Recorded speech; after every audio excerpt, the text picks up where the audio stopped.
Mari kita berdoa. Bapa dalam surga, kami menyerahkan waktu ini untuk belajar dari kebenaran firman-Mu.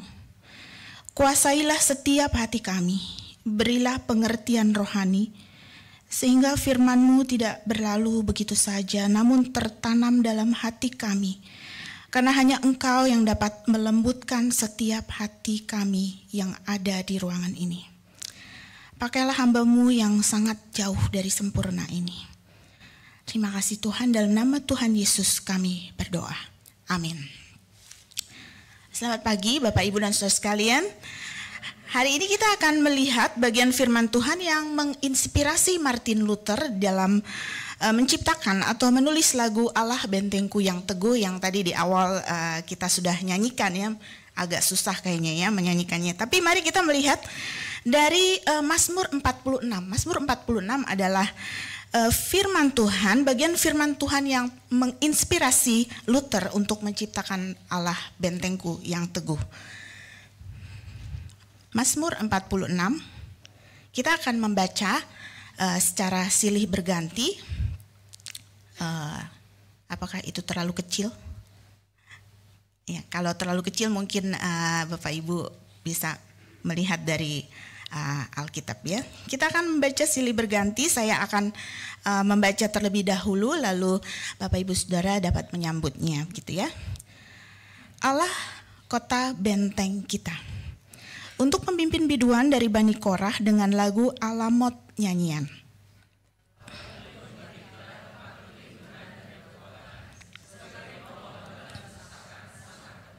Sebab itu kita tidak akan takut sekalipun bumi berubah, sekalipun gunung-gunung goncang di dalam laut.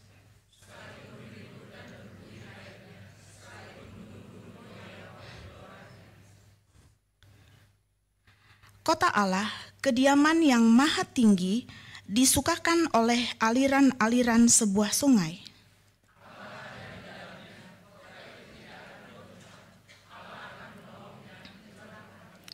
Bangsa-bangsa ribut, kerajaan-kerajaan goncang. Ia memperdengarkan suaranya dan bumi pun hancur.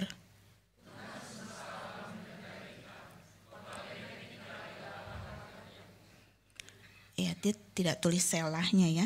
Pergilah, pandanglah pekerjaan Tuhan yang mengadakan pemusnahan di bumi.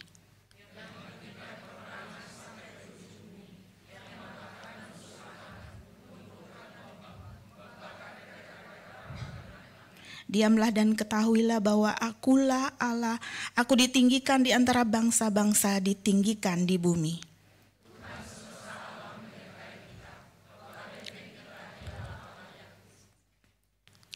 Saudara, Mazmur 46 ini ditulis berdasarkan pergumulan bangsa Israel pada masa kerajaan Asyur menyerang Yerusalem pada waktu itu ya, tertulis di 2 Raja-Raja 18. Kerajaan Asyur pada waktu itu adalah kerajaan yang sangat kuat ya, militernya begitu ya.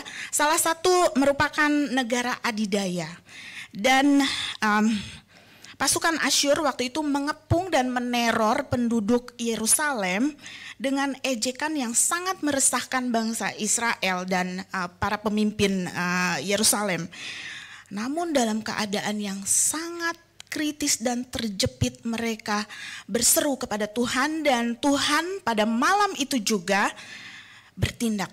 Jadi pada malam itu malaikat Tuhan membunuh 185.000 pasukan Asyur.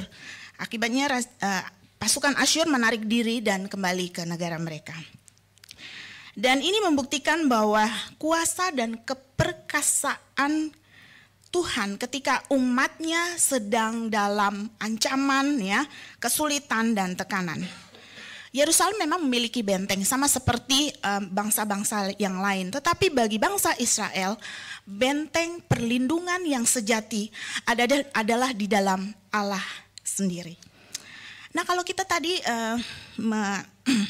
membaca ya Mazmur ini memang ditulis oleh Bani Korah ya, mereka adalah suku Lewi yang dipercayakan untuk melayani di bidang musik dalam setiap ibadah di zaman Raja Daud.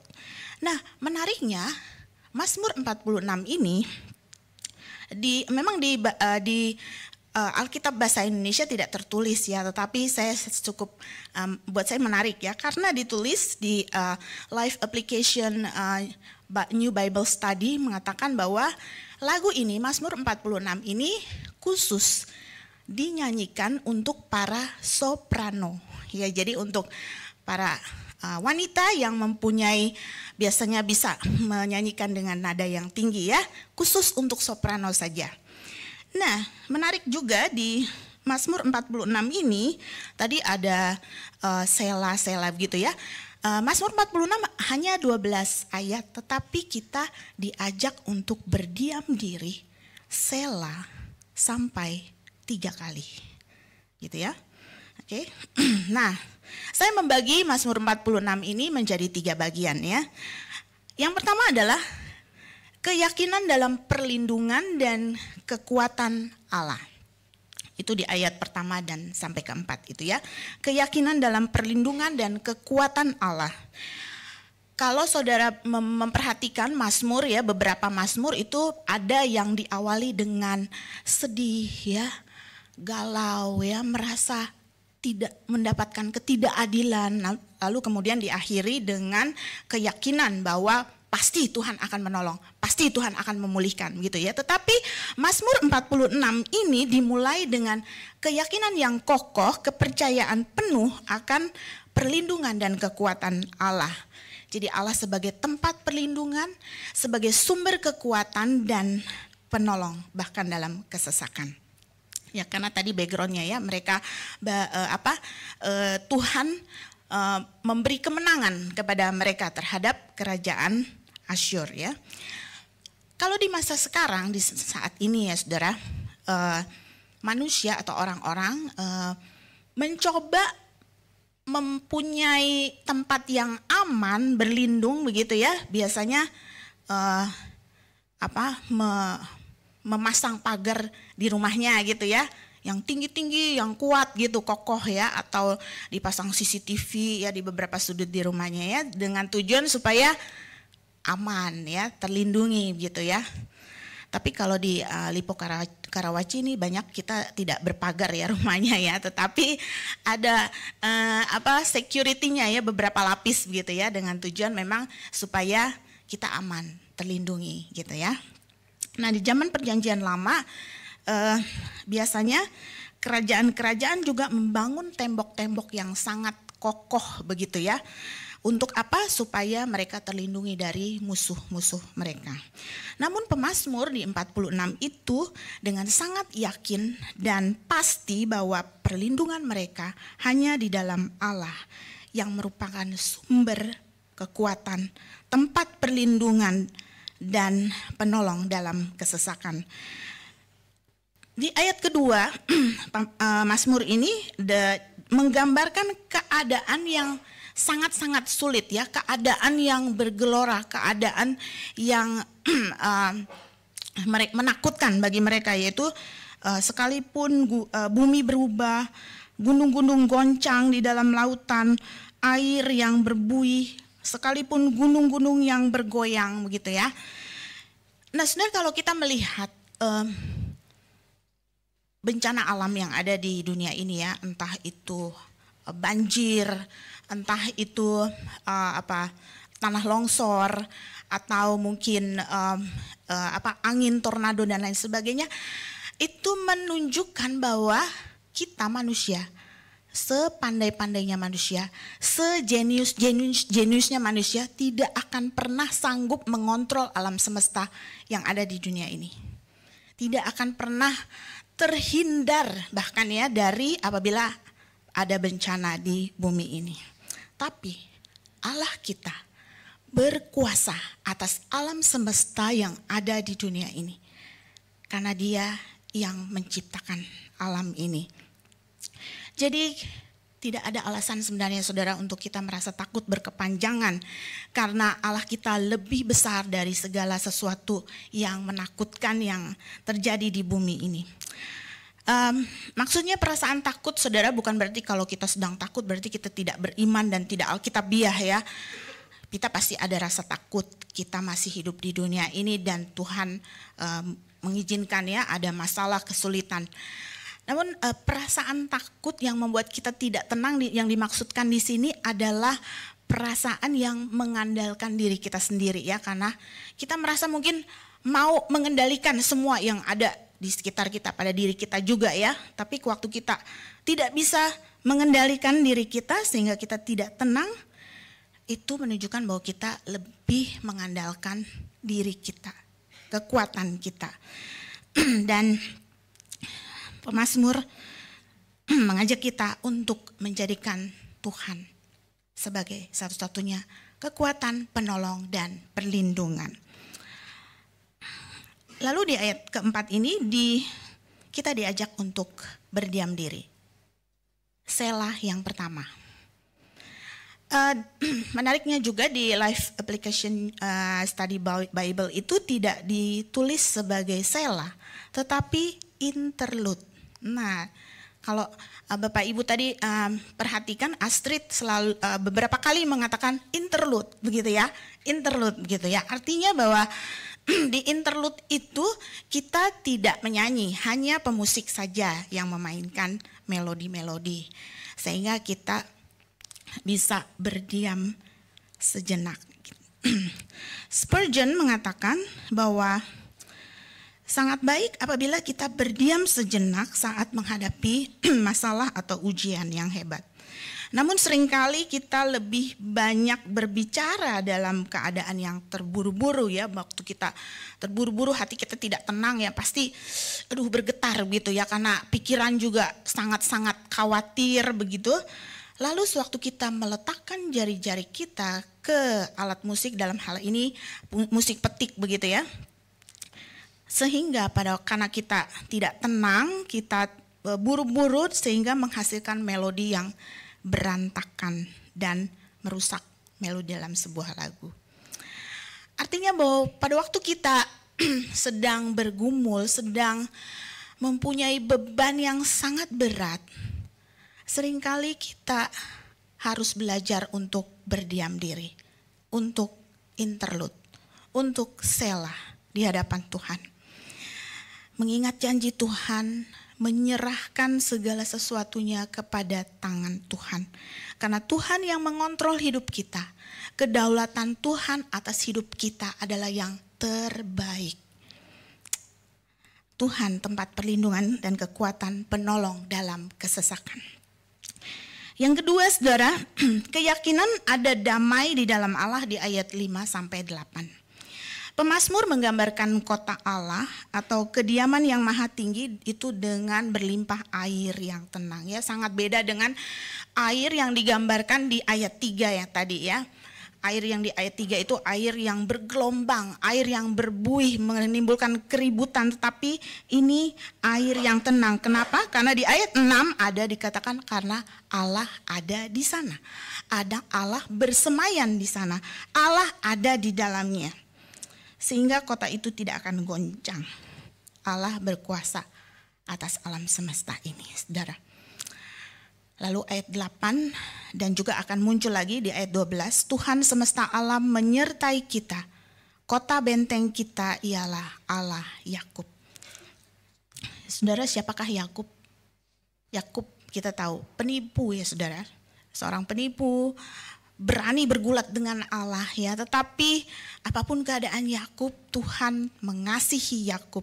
Bahkan anak-anaknya adalah anak-anak yang diberkati dan menjadi umat pilihan bagi Tuhan. Demikian juga kita orang yang berdosa, menjijikkan di hadapan Tuhan, tapi Tuhan menerima kita senantiasa. Dan apabila Tuhan menerima kita, Tuhan ada di sana sehingga pasti damai di dalam hidup kita. Walaupun masalah belum selesai, beban hidup masih ada, tetapi Allah menyertai kita. Ada Allah di sana. Kita diajak untuk selah kembali, untuk interlude lagi, diam, mengucap syukur atas penyertaan Tuhan. Yang ketiga, saudara, tadi keyakinan akan perlindungan dan kekuatan Allah, keyakinan ada damai di dalam Allah. Dan ketiga adalah keyakinan akan pekerjaan Tuhan. Saudara, pernahkah saudara pada waktu saudara sedang dalam kesusahan, dalam keadaan yang sudah angkat tangan, lalu saudara mengingat pekerjaan Tuhan mungkin setahun yang lalu atau bahkan 10-15 tahun yang lalu, pada waktu itu Tuhan menolong kita pada waktu yang tepat, Tuhan berkarya, Tuhan benar-benar menyatakan mukjizatnya dalam hidup kita. Itu yang membuat iman kita bertumbuh kembali. Untuk kita yakin dan percaya, masalah saya, kesulitan saya pun Tuhan akan menolong. Dengan kuasanya yang sama dan kasihnya yang tidak pernah berubah. Pernahkah saudara demikian? Atau saudara mendengarkan bagaimana saudara seiman juga ditolong Tuhan? Apakah saudara itu menumbuhkan iman bahwa Tuhan akan menolong saya juga pada waktunya yang tepat, sesuai dengan rencana Tuhan? Saudara, pemazmur di ayat 9 mengajak kita untuk memandang pekerjaan Tuhan. Tuhan berkuasa mengadakan pemusnahan di bumi. Dia sanggup menghentikan peperangan sampai ke ujung bumi, mematahkan busur panah, menumpulkan tombak, membakar kereta-kereta perang. Saudara, bagi bangsa Israel sudah mengalami pertolongan Tuhan berkali-kali. Mereka selalu mengalami kemenangan karena Tuhan sendiri yang berperang bagi mereka. Dan itulah yang membuat mereka terus diteguhkan imannya. Karena Tuhan berkuasa atas alam semesta, atas bangsa-bangsa di dunia ini, dan juga pastinya berkuasa atas hidup kita. Dan muncul lagi saudara, seperti ayat 8, Tuhan semesta alam menyertai kita, kota benteng kita ialah Allah Yakub. Dan kita diajak untuk selah kembali. Dan kalau saudara tadi menyimak bagaimana komposisi dari Mazmur 46 ini, jadi seperti ini ya saudara ya. Jadi dalam sebuah lagu ada intro, ada interlude, ada postlude, ada bait, ada ref begitu ya. Jadi ayat 2 sampai 4 itu ya adalah bait pertama. Lalu kemudian ada interlude, di mana kita tidak perlu menyanyi, hanya pemusik yang memainkan alat musik. Lalu bait kedua yaitu ayat 5 sampai 7. Tapi ada ref. Refnya itu di ayat 8 dan 12 saudara ya, yang muncul sama ya, yang berkata Tuhan semesta alam menyertai kita, kota benteng kita ialah Allah Yakub. Lalu interlude bait ketiga di ayat 9 sampai 11. Ada ref. Kembali selah, interlude.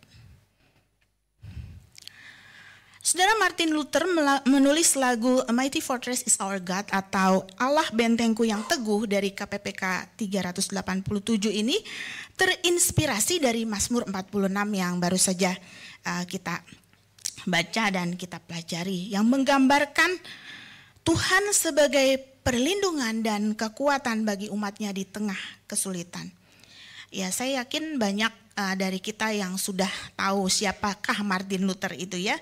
Dia lahir di Jerman tahun 1483. Ayahnya Hans Luther sebenarnya menginginkan Martin Luther menjadi seorang pengacara gitu ya. Tapi Luther memutuskan untuk masuk biara di tahun 1505 sampai bahkan meraih gelar doktor teologianya di tahun 1512. Nah, selama menjadi biarawan, Luther berusaha keras untuk menyenangkan Tuhan, berbuat baik. Memang itu yang diajarkan ya di gereja Katolik ya, untuk melakukan perbuatan baik dengan berpuasa ya, doa berjam-jam ya, menyiksa diri gitu. Dengan tujuan apa? Supaya dosanya diampuni, supaya mendapatkan keselamatan. Namun pada waktu Luther mempelajari Alkitab untuk meraih gelar doktornya, Luther baru menemukan kebenaran bahwa perbuatan baik tidak dapat menjamin keselamatan kekal. Lalu pembelian surat pengampunan dosa atau disebut indulgence tidak mampu memberikan keselamatan kekal. Keselamatan hanya bisa diterima melalui iman kepada Yesus Kristus yang adalah jalan keselamatan itu sendiri. Martin Luther pada waktu itu menentang keras klaim Gereja Roma Katolik pada waktu itu mengenai khususnya penghapusan dosa. Jadi kalau mau dihapus, menerima penghapusan dosanya diampuni harus membeli surat pengampunan dosa. Luther menentang hal itu. Ya, salah satunya sehingga dia mempublikasikan 9 tesis yang dia tancapkan di pintu gerbang di gereja Wittenberg tanggal 31 Oktober 1517. Dan tesis Luther ini dianggap menyerang gereja Katolik Roma pada waktu itu. Nah, Luther menegaskan bahwa Alkitab adalah otoritas yang tertinggi, bukan pemimpin gereja Katolik pada waktu itu. Dan manusia bisa diselamatkan hanya melalui iman, bukan melalui usaha sendiri atau perbuatan baik atau bahkan membeli surat pengampunan dosa. Dan sejak Luther memakukan 95 tesis di pintu gerbang gereja Wittenberg itu, dia diekskomunikasikan dari gereja Roma Katolik karena dianggap menyerang para pemimpin gereja. Dia diteror, diancam penganiayaan. Dan lagu Allah Bentengku yang Teguh ditulis pada tahun 1527 kira-kira ya, antara 1527 sampai 1528 oleh Martin Luther sendiri. Pertanyaannya, Martin Luther dalam keadaan seperti apa ya di tahun 1527 sampai 1528? Bagaimana ya kehidupan dia? Dia sedang apa sampai dia bisa menulis lagu yang sangat hebat ini? Ternyata saudara, di tahun 1527 Luther mengalami sakit keras. Bahkan dia berkata kepada temannya, saya sudah gak sanggup. Saya sudah pengen mati saja. Lebih baik saya mati daripada hidup karena sakit yang sudah tidak bisa dia tahan. Lalu Luther pun mengalami pandemi, saudara. Itu pandemi pes, penyakit pes ya saudara ya. Dari tahun 1347 sampai 1351 memang secara global dunia pada waktu itu mengalami pandemi pes ya yang disebut dengan Black Death. Lalu tahun 1527 penyakit pes itu, wabah penyakit pes itu kembali muncul ya, dan itu menyerang di kota Wittenberg tempat Martin Luther tinggal. Saudara bisa bayangkan seperti pada waktu kita kena COVID ya, pandemi COVID di beberapa tahun yang lalu ya, banyak sekali orang meninggal ya, bahkan banyak dokter-dokter tim medis pun meninggal ya. Betapa mencekamnya kita ya. Apalagi teman-teman kita, mungkin sanak saudara kita juga meninggal karena pandemi itu. Dan itu pun yang dialami oleh Luther. Dan yang ketiga, Martin Luther, anaknya yang baru lahir di Desember tahun 1527, mengalami sakit dan meninggal pada tahun 1528. Saudara, betapa sulitnya keadaan Luther. Di samping dia diekskomunikasikan dari gereja Roma Katolik, dia pun diteror, dia juga diancam untuk dianiaya, pengikut-pengikutnya bahkan ada yang mati martir pada tahun 1527 itu juga. Namun Martin Luther menulis lagu Allah Bentengku yang Teguh. Martin Luther menyadari bahwa di balik semua kesulitan dalam hidupnya, Tuhan tetap adalah perlindungan, tempat perlindungan, sumber kekuatan yang sangat terbukti. Saudara, menjadi orang Kristen bukan berarti kita bebas dari masalah.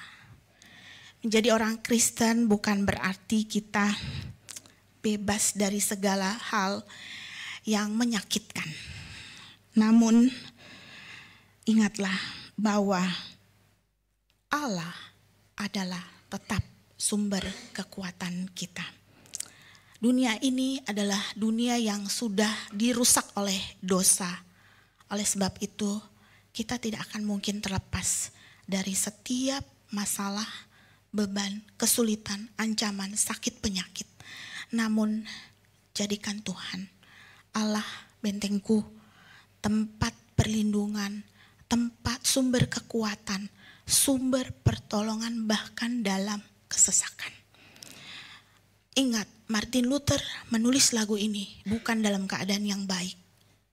Keadaannya terpuruk. Dia harus kehilangan orang yang dicintai anaknya.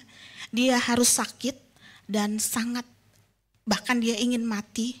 Dia mengalami pandemi. Dia dikucilkan. Sangat-sangat bukan keadaan yang baik-baik saja.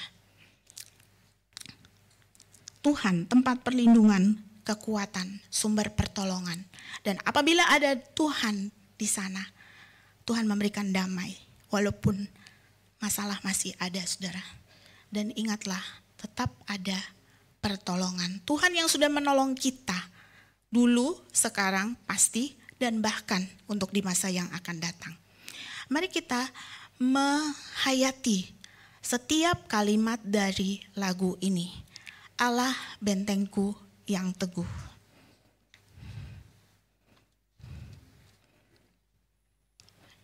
Mari kita bersela interlude sejenak ya.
Amin.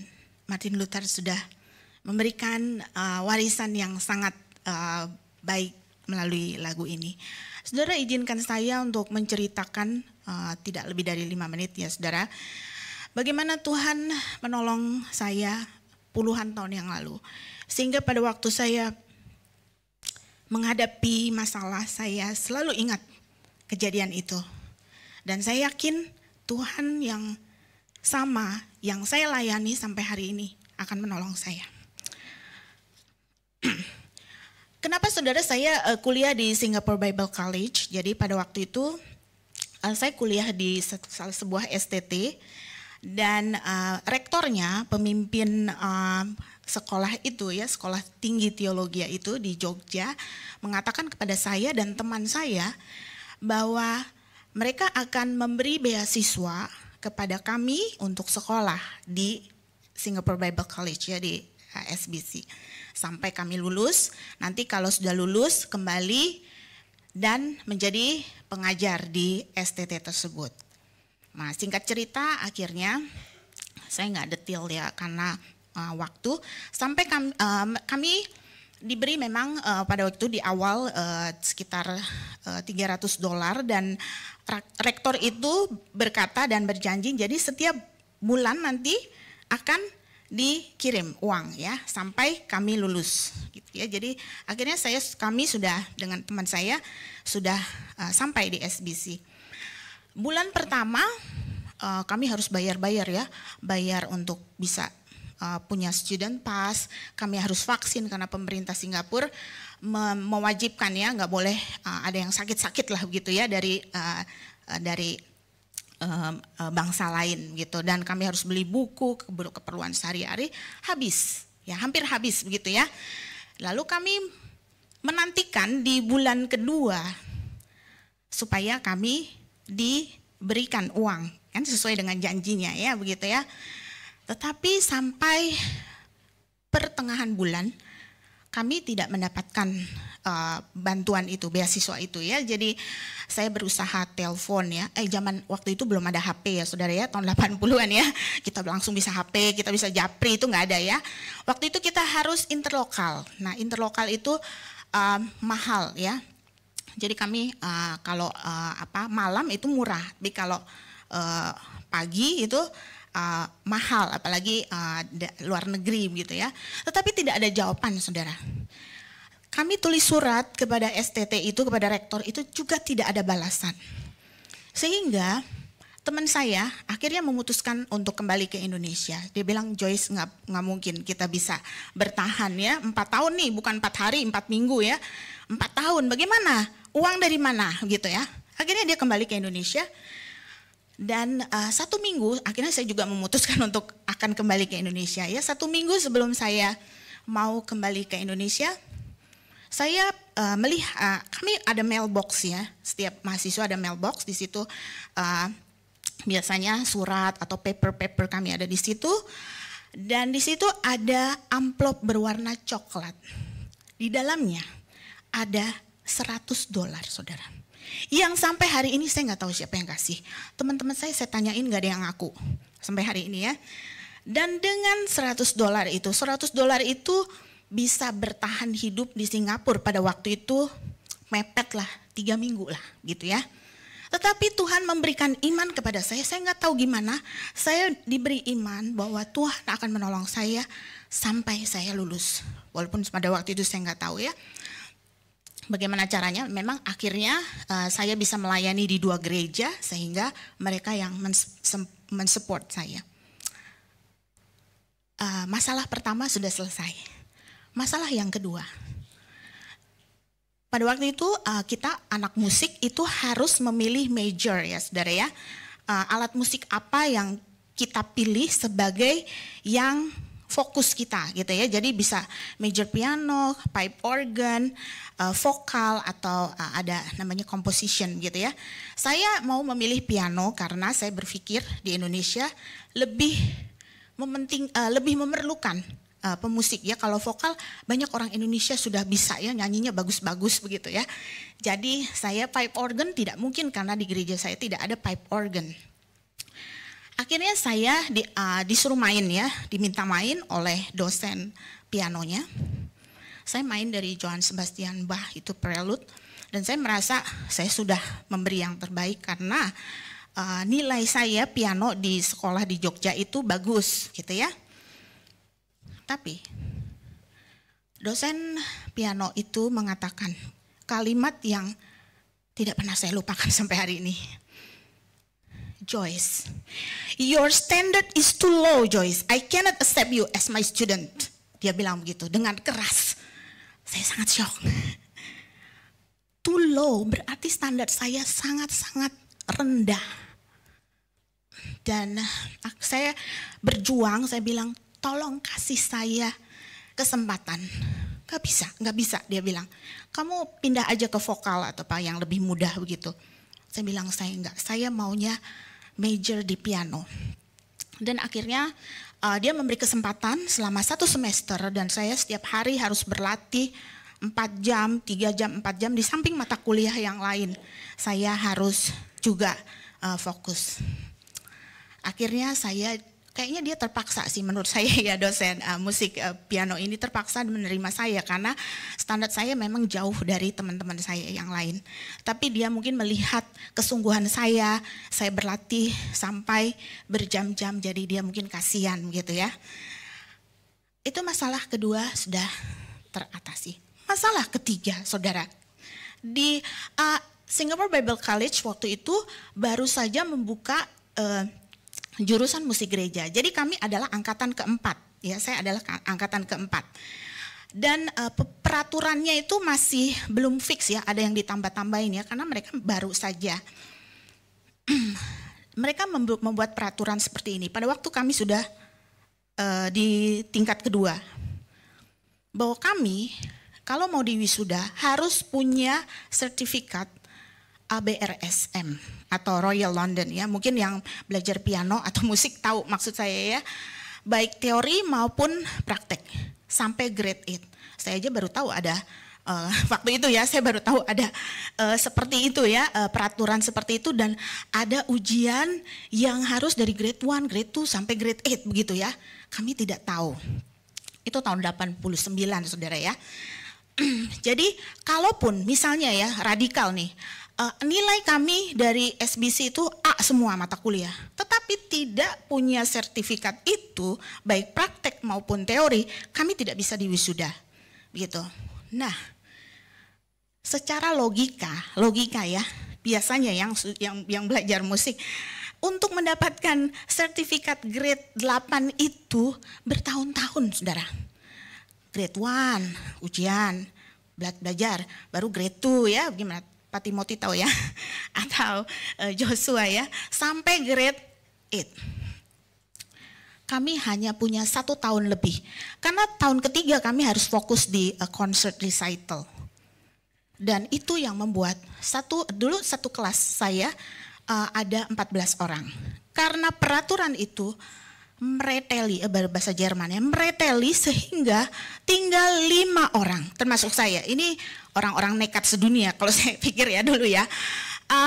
Tapi 3 orang teman saya yang dari Hong Kong, New Zealand dan Singapura, mereka sudah ada grade tapi belum sampai grade 8. Tapi saya dan teman saya satu lagi yang orang Indonesia juga tidak punya apa-apa ya. Grade 1 pun tidak ada begitu.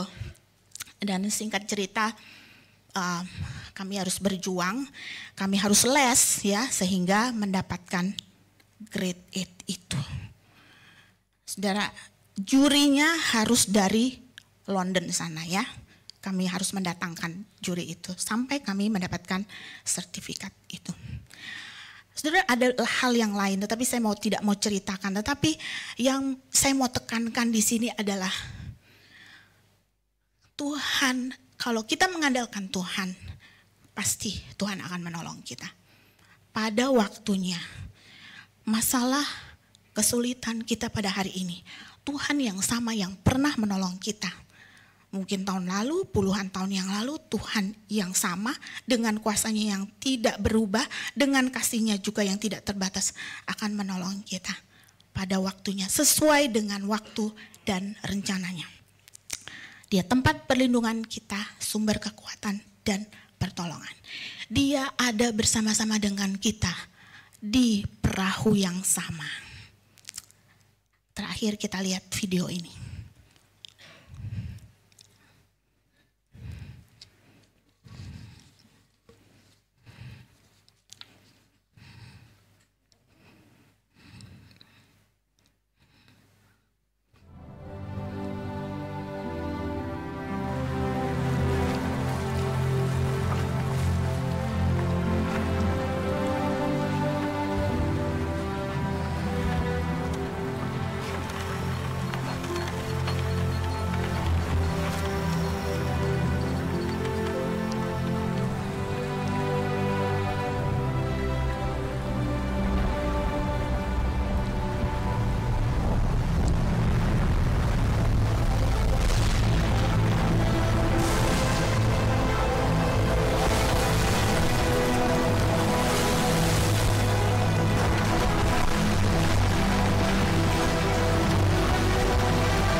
Why are you so fearful?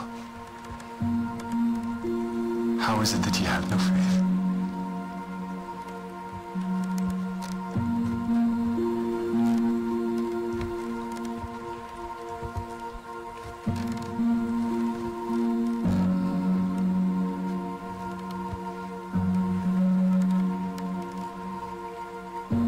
Bagaimana kehidupan saudara hari ini?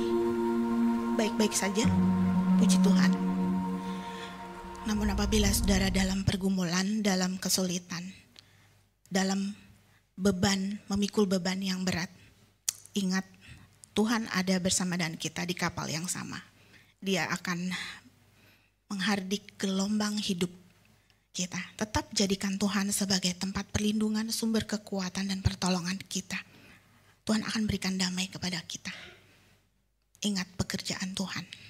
Dia akan bekerja juga dalam hidup kita sampai dia menyambut dan memanggil kita. Mari kita berdoa.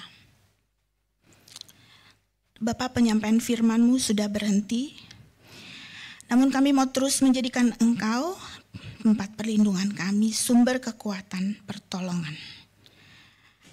Tolong kami untuk setia menantikan setiap karya-Mu dalam hidup kami. Kami tahu kedaulatan-Mu, pengontrolan hidup bagi kami atas-Mu adalah yang terbaik. Dalam nama Tuhan Yesus kami berdoa. Amin.